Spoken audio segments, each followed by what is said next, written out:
Stereotips par to, ka uztaisīs vienu tetovējumu, tad visticamāk būs nākamais ir īsts. Es esmu Edgars, tetovēšanas salona Rīgas tinta īpašnieks.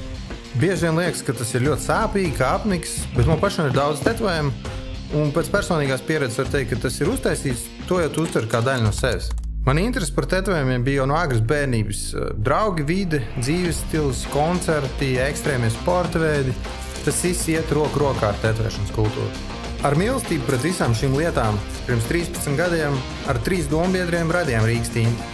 Tagad jau esam 8. Tetovējums nav tikai tinte ādā. Tas ir mākslas darbs. Viens no maniem uzdevumiem ir ieklausīties klientu vēlmēs un savist kopā ar pareizo meistaru. Ja ideja ir komplicēta, pirmais solis ir konsultācija, tad tetovējums tiek uzzīmēts uz papīra un tikai tad ķeramies klāt pašam tetovēšanas procesam. Protams, ir arī situācijas, kad klienti atrunājam no viņa idejas vai piedāvājam kaut ko citu. Mums bija gadījums, ka Džeks ir uztetovējis draudzenes vārdu un nāk pārtaisīt to 3 reizes, jo ir izšķīries. Beigās gan viss laimīgi pēdējos iesvārdu nav pārtaisījis.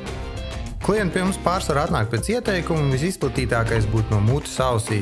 Nereti klienti ieguvuši arī dāvnkarti. Nāk daudz ārzemnieku, kas brauc uz Rīgu, lai iegūtu jaunu tetovējumu, tāds kā tetovēšanas turisms.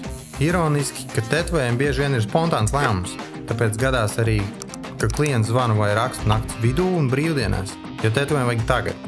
Īpaši vasaras laikā, tikko kā parādās pirmā saule, cilvēks grib padižoties ar savu jauno tetovējumu. Tāpēc kopā ar Tele2 pieslēdz atsevišķu telefonu numuru, ko lietoja tikai darbam.